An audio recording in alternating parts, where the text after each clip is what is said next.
যুক্তরাষ্ট্রের রাজধানী ওয়াশিংটন ডিসিতে মার্কিন সামরিক বাহিনীর একটি হেলিকপ্টারের সঙ্গে সংঘর্ষের পর একটি যাত্রীবাহী বিমান বিধ্বস্ত হয়েছে।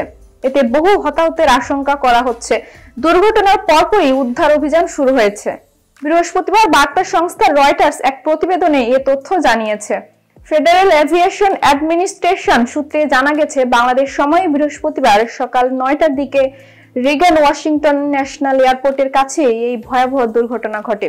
বিধ্বস্ত বিমানটিতে 64 জন যাত্রী থাকার তথ্য পাওয়া গেছে।